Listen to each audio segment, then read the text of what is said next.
哇，谢谢谢谢。现在接下来，你知道今天晚上，还有一个，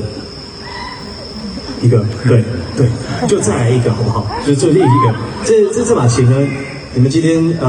听到的，这是一把27年做的小提琴 Stradivarius， 所以我想说，要不要来拉一个独奏一下，来让大家可以欣赏一下它的很丰富的音色。好的，好，那我想一想，那么来拉一个，这个是一个我觉得说，可以秀出来很多琴的丰富的音色，这是Isaïe Preludio，谢谢。